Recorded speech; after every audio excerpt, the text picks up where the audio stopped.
Financial management. आज हम अपने सब्जेक्ट की पहली यूनिट प्रारंभ करेंगे।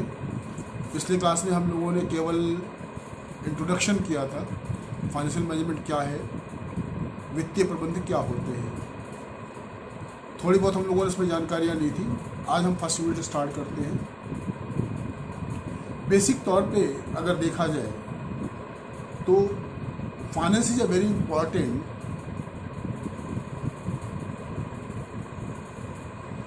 content of the any business, because everyone know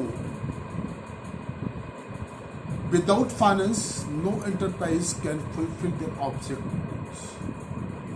बिना वित्त कोई भी उपक्रम अपने उद्देश्यों को पूरा नहीं कर सकता। वित्तीय कार्य अगर वित्त को देखा जाए तो दो तरह से हम दो भागों में इसको विभाजित कर सकते हैं। पहला पब्लिक फाइनेंस, सार्वजनिक वित्त, जिसके और दूसरा प्राइवेट फाइनेंस, निजी वित्त। इसके सामान्य तौर पे दो अलग अलग इसके सब डिविजन्स भी हैं। अगर पब्लिक फाइनेंस की बात करें तो इसमें डिफरेंट टाइप्स के जो फाइनेंसेज होते हैं। गवर्नमेंट इंस्टीट्यूशंस, सरकारी संस्थाओं को जो वित्त की आवश्यकता पड़ती है उसका जो प्रबंधन होता है या उसकी जो आवश्यकताओं को पूर्ति के लिए जो वित्त की जरूरत पड़ती है उसको पब्लिक गवर्नमेंट इंस्टीट्यूशंस और सरकारी संस्थानों का वित्त कहते हैं। सेम उसके अलावा जितने भी गवर्नमेंट इंस्टीट्यूशंस हैं उसके अलावा स्टेट गवर्नमेंट है, राज्य सरकारें हैं, लोकल सेल्फ गवर्नमेंट है, स्थानीय स्व सरकार है, सेंट्रल गवर्नमेंट से केंद्रीय सरकारें हैं। इन सभी को अपने तमाम तरह की आवश्यकताओं को कार्यों को पूरा करने के लिए वित्त की जरूरत होती है और इनकी जो आवश्यकता होती है इन्हें हम पब्लिक फाइनेंस या सार्वजनिक वित्त के रूप में विभाजित करते हैं। दूसरा जो हमारा है प्राइवेट फाइनेंस, निजी फाइनेंस। बेसिक तौर पे इसको भी कई सब डिविजन्स किए जाते हैं। पर्सनल फाइनेंस जो व्यक्तिगत वित्त की आवश्यकता होती है और दूसरा होता है जो घरेलू आवश्यकताओं की पूर्ति के लिए जिस वित्त की जरूरत पड़ती है उसे हम घरेलू व्यक्तिगत वित्त या पर्सनल वित्त की श्रेणी में रखते हैं। दूसरा हमारा होता है बिजनेस फाइनेंस।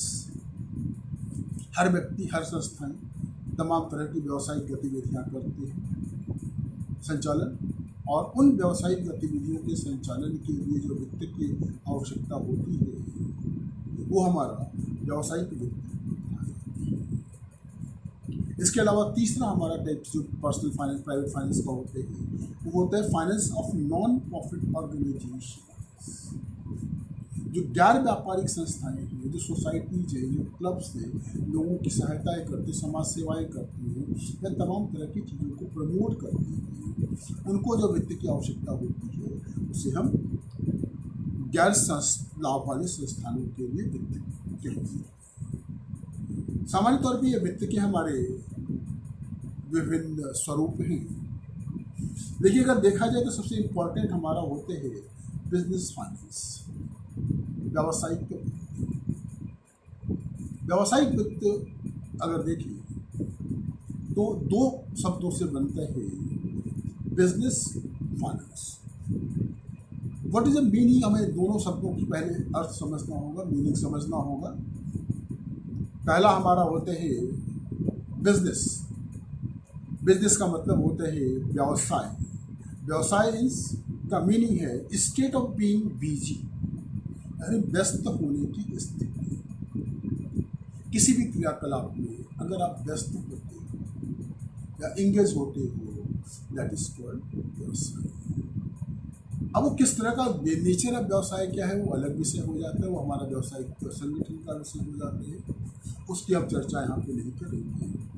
दूसरा होता है फाइनेंस, यानी वित्त, जो हमें उसको क्रियाकलापों को संचालन करने के लिए जो हमें धन की आवश्यकता पड़ती है, जो वित्त की आवश्यकता पड़ती है, उसे हम फाइनेंस, बिजनेस फाइनेंस कहते हैं। यानी बिजनेस फाइनेंस का अगर अर्थ देखिए तो उस समय धन की व्यवस्था करने को वित्त कहा जा सकता है जब व्यवसाय को आवश्यकता हो। When business needed, the arrangement of fund is called business finance.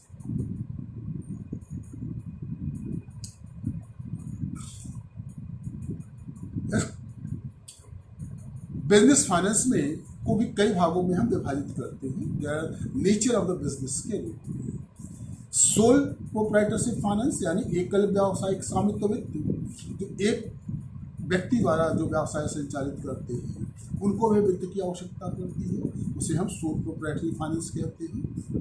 दूसरा पार्टनरशिप फाइनेंस, फर्म फाइनेंस होते हैं जो व्यावसायिक संस्थाएं साझेदारी स्वरूप में कार्य करती हैं, यानी इसमें दो या दो से अधिक व्यक्ति काम करते हैं, एक साथ ओनरशिप में काम करते हैं और लाभ और हानि को आपस में वितरित करने का समझौता करते हैं, उसे साझेदारी संगठन या व्यवसाय कहते हैं। उन्हें जो वित्त की आवश्यकता होती है उसे हम व्यावसायिक साझेदारी संस्थागत वित्त या पार्टनरशिप फर्म फाइनेंस कहते हैं। और तीसरा जो हमारा आधुनिक स्वरूप है उसे हम कहते हैं निगम फाइनेंस वित्त या कंपनीज फाइनेंस या कॉर्पोरेशन फाइनेंस।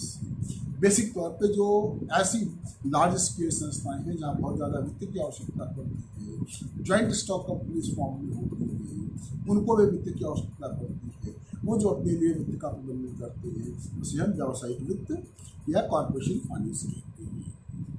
अगर देखा जाए तो according to the chief justice Marshall ने इस संबंध में जो कहा कि बिजनेस कॉर्पोरेशन फाइनेंस या कंपनी फाइनेंस क्या है। Corporation is an artificial, what is a corporation? A corporation is an artificial being, invisible, intangible, and existing only in contemplation of the law. Being mere a creation of law, it possesses only the properties which the charter of its creation confers upon it, either expressly or as incidental to its existence। यानी न्यायाधीश, मुख्य न्यायाधीश martial के शब्दों में निगम एक कृत्रिम व्यक्ति है जिसका अदृश्य, अमूर्त एवं केवल विधि की दृष्टि में अस्तित्व होते हैं। मात्र विधि का सृजन होने के कारण इसका केवल एक संपत्तियों पर अधिकार होता है जो इसके सृजन के शाही पत्र द्वारा स्पष्टतया या इसके अस्तित्व के कारण प्रदत्त होती है। It means joint stock company is created by the law. He possesses the assets in his name according to their chart। इस जो उसका संविधान बनाया जाता है उसके अनुसार, यानी उनको जो वित्त की आवश्यकता पड़ती है उसे हम वित्त कहते हैं। मुख्य रूप से अगर हम देखें तो बिजनेस फाइनेंस की जो डिफरेंट डिफिनेशन हम कर सकते हैं वो है according two wheeler, business finance is that activity which concerns with the acquisition and conservation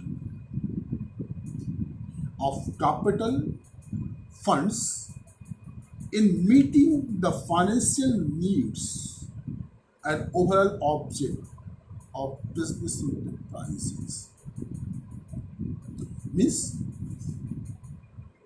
wheeler ने जो इसकी परिभाषा दी व्यावसायिक वित्त की, ऐसे व्यावसायिक क्रिया के रूप में परिभाषित करते हैं वो जो व्यावसायिक उपक्रम के वित्तीय आवश्यकताओं और समग्र उद्देश्यों की पूर्ति हेतु पूंजी कोषों की प्राप्ति और उसके संरक्षण से संबंधित Such means that can be how to procure that funds and manage that fund। एक और अगर आप इसकी डेफिनेशन देखिए अकॉर्डिंग टू दुग्गल, उन्होंने according to Duggal, business finance can be broadly defined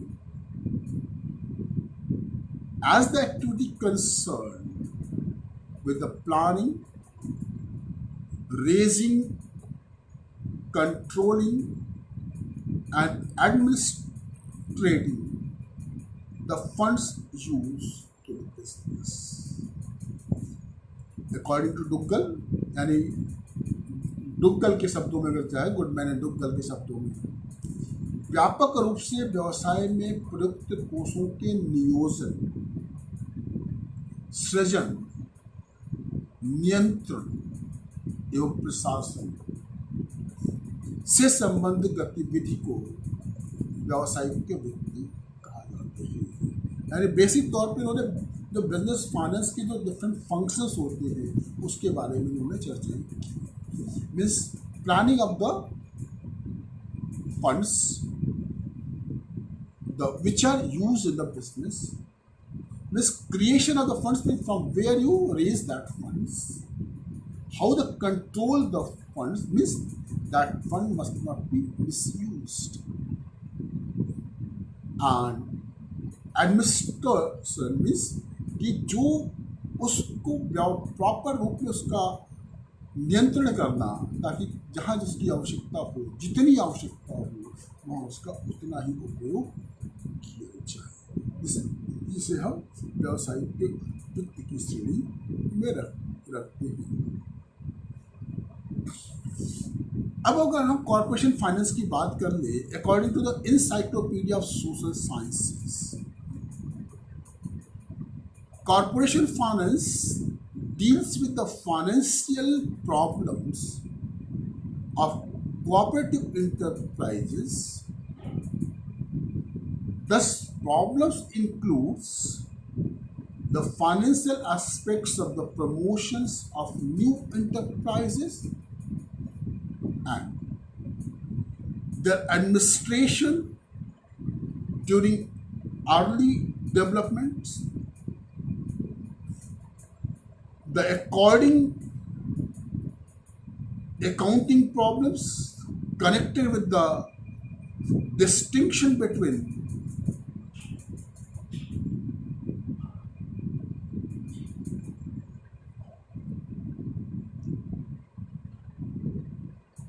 capital and income, the administration two questions created by growth and expansion, and finally the financial adjustments required for the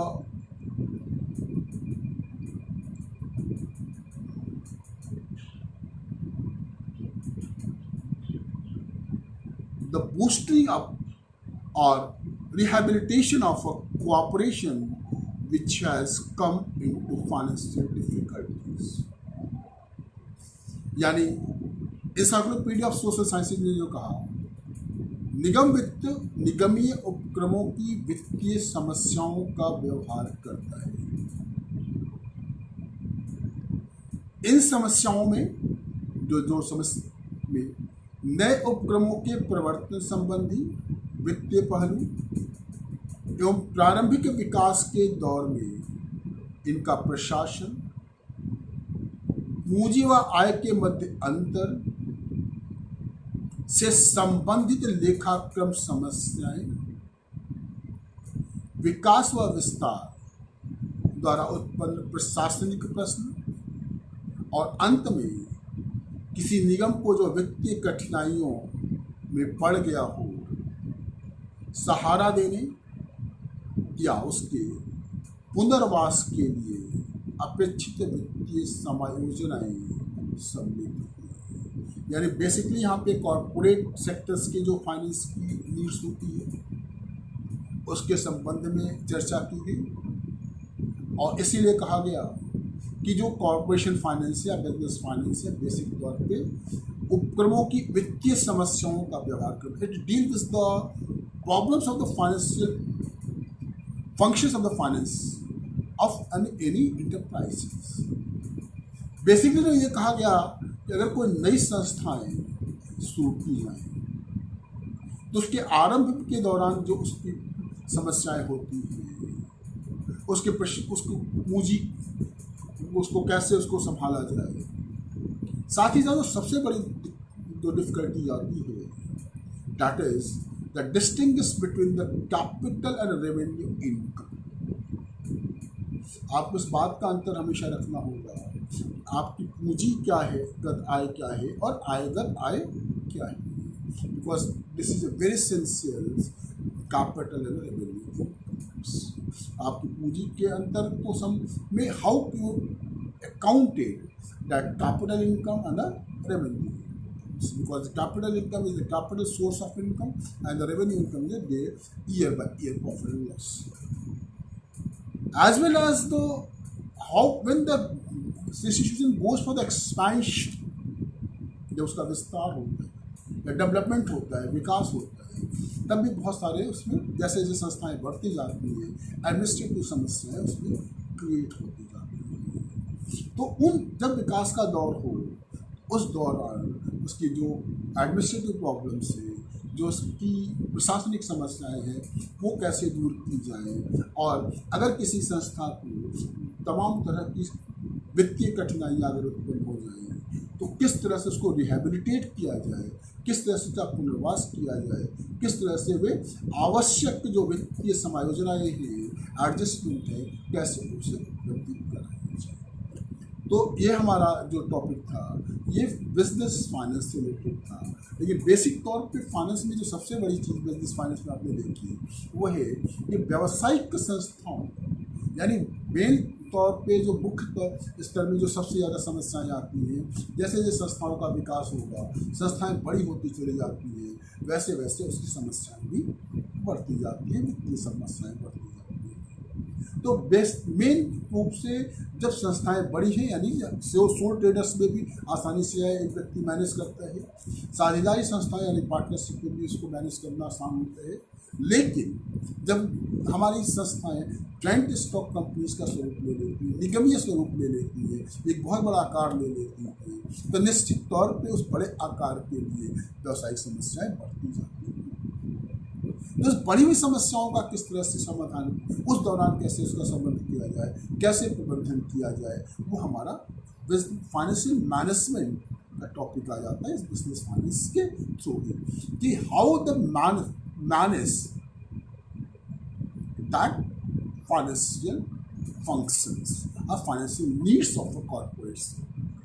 तो main हमारा जो topic होगा वो होगा financial management. Next class में हम लोग introduction to financial management पर चर्चा करेंगे। आज की क्लास इतनी ही, बहुत ही जल्द मैं नई क्लास में आपको बताऊंगा।